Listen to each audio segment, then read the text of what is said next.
Bonjour à toutes et à tous et bienvenue dans le Fantastic Cast, le podcast qui vous parle de cinéma fantastique. Et après l'abominable Elves dont on vous a parlé hier, on continue sur notre deuxième moitié de calendrier de l'Avent. Roman, comment ça va ? Ça va bien, ça va mieux qu'hier. Ça ne peut aller mieux qu'hier finalement. Et aujourd'hui on parle de The Children, alors je te laisse pitcher le film peut-être ? Alors, The Children, ça se passe pendant une réunion de famille à Noël. Et à cause d'un virus, on ne sait pas trop lequel, les enfants se mettent à attaquer les parents de manière très vénère. Ça me fait... Enfin, j'allais dire, en gros, c'est dans cette lignée très longue de films où une certaine catégorie de personnes veut tuer d'autres personnes. On peut penser évidemment à... Eden Lake. Comment ? Eden Lake. Mais plus spécifiquement, je pensais à Old People. Un truc qui est sur Netflix, qui est pas très bien, qui est un film allemand où des vieux veulent se mettre d'un coup deviennent très agressifs et veulent tuer tout le monde. Mom and Dad avec Nick Cage. Mom and Dad avec Nick Cage, bon, qui est loin d'être très bon, mais qui effectivement suit ce principe-là. Donc voilà, on essaie d'avoir tout ce qu'on peut. Donc voilà, il y a des vieux qui tuent les enfants, qui tuent les parents, qui tuent les enfants. Enfin bref, il y a tout ça. Et donc toi, The Children, c'est quand même, ne nous mens pas, c'est quand même vraiment mieux que Elves. J'ai envie de te dire, je pense que Elves étant le pire film qu'on ait traité dans ce calendrier de l'Avent. Jusque-là, et je pense qu'il ne sera pas dépassé. Oui, c'est mieux que Elves, et pour le coup, c'est même assez réussi, The Children. Il y a, je trouve, une ambiance qui fait vraiment glauque dans le film, avec notamment ce principe assez basique de la menace, c'est des enfants, et c'est pas un truc à la malédiction où les enfants causent indirectement des trucs, ou un truc à la Esther où on twist, mais tout le monde connaît déjà le twist, c'est pas un enfant.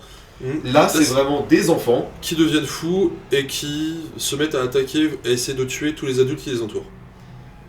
Et donc, au-delà de cette ambiance assez glauque réussie, c'est un film qui, alors déjà par son montage assez erratique, est assez nerveux et assez rentre-dedans. En fait, le film n'est pas très gore, mais grâce au montage, il laisse suggérer des images bien plus gore que ce que lui ne montre.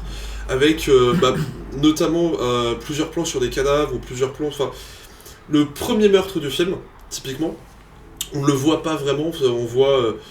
c'est le meurtre avec la luge, là. Ouais, alors, c'est comme dans Jack Frost. Mais en fait, on peut... Il y a un jeu sur le montage qui est vraiment bon et qui laisse largement imaginer ce qui s'est passé. Un front, un râteau, ça fait des bons mélanges. Et mais pour le coup, le film est quand même assez gore à d'autres moments, notamment une certaine fracture ouverte du tibia. Oui. Et alors bon, le film n'esquive pas quelques travers un peu balourds, notamment l'Ade rebelle, qui, pour montrer qu'elle est en opposition, est en mini-jupe et en chaussettes montantes. Rien contre les gens qui s'habillent comme ça, mais il neige. Oui, il neige. et par exemple, pour le coup, d'ailleurs, sur elle, j'ai eu très peur parce qu'elle a un tatouage.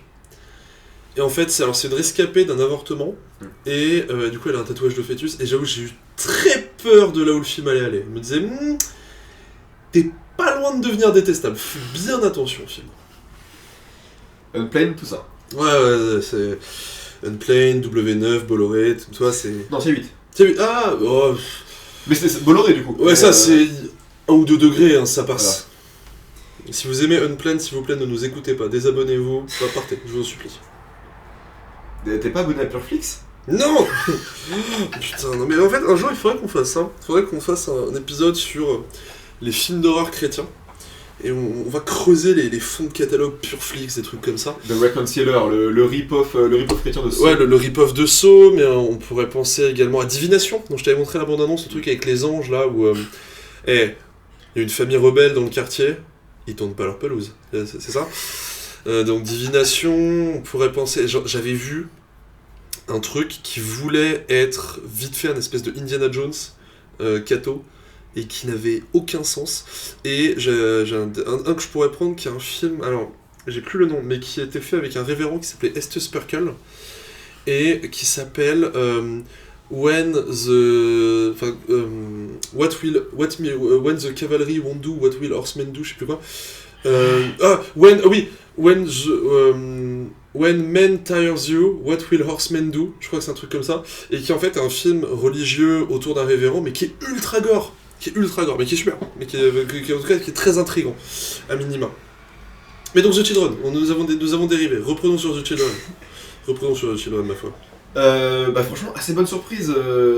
Ouais, très glauque, un peu gore, dérangeant surtout. Oui. C'est le mot. Avec aussi cette situation très malsaine où des enfants veulent s'en prendre à leurs parents. Les parents ne voient pas tous ça du même œil, c'est-à-dire t'as certains parents pour qui les enfants sont juste qui n'ont pas. Certains parents ne voient pas tout, c'est-à-dire qu'il y en a qui voient clairement les enfants commettre des mauvaises actions, et de l'autre, les parents qui disent mais non, c'est un accident, qui n'était pas là pour voir ce qui s'est passé. Tout ce truc du coup très, très glauque de la mère qui elle voit tout et sait que les enfants clairement veulent les tuer, et t'as notamment ce plan très, très glauque, c'est très glauque où la mère est blessée dans le canapé avec sa fracture ouverte, et où la fille part, en gros le père abandonne la mère en lui disant mais t'es qu'une folle, et il part avec sa fille dans les bras, et sa fille qui sourit à la mère en mode lui il va mourir. Ouais, ça, mais en fait, c'est un film qui joue beaucoup sur ce tabou de les enfants ne tuent pas et ne peuvent pas mourir, là, ils font les deux. Et en fait, alors c'est réalisé par Tom Shankland. Alors, j'avais déjà vu ce nom, et en fait, effectivement, il a participé à la réalisation de la très bonne série Le Serpent, avec Tahar Rahim. Ok. Et en fait, la mise en scène joue sur ce tabou, c'est-à-dire clairement, il y a un plaisir à peu près évident du réalisateur à jouer sur ce malaise, d'autant plus qu'effectivement tu as mis l'idée que ça part du principe à peu près évident que, mais non, les enfants ne peuvent pas être à l'origine, enfin ne peuvent pas faire de mal, etc. Effectivement, on voit que jusqu'au bout, le film les personnages vont être dans cette incertitude vis-à-vis de leur propre progéniture, d'autant plus que ça va donner lieu à de nombreuses scènes extrêmement dérangeantes et vraiment très perturbante dans la vie globale. Typiquement la scène avec l'enfant avec le cadavre d'un des personnages dans la tente qui s'est fait massacrer par les enfants, et l'un des personnages féminins arrive, et en fait les enfants vont essayer de la griffer à travers la tente avec des outils de jardinage. Ça joue sur ça, et en fait en plus de ça, le film va se terminer sur une note que je trouvais étonnamment nihiliste pour un film comme ça, avec, on va pas révéler la fin, la toute dernière image, mais qui va sur cet angle-là, et honnêtement c'est assez surprenant. Ça m'a fait penser en termes d'ambiance, alors c'est un peu perché, mais ça m'a fait vite fait penser à Wicker Man. Perché, ouais. Ouais, je sais pas, le côté incertitude et vraiment pas maladie, mais espèce de, je sais pas, de mal indicible qui arrive. Je sais pas, moi je voyais des ponts maintenant. Ne vous attendez pas à Wickerman en le voyant, déjà c'est vachement moins bien. Et donc ça joue sur ça, et moi j'ai bien aimé cette espèce de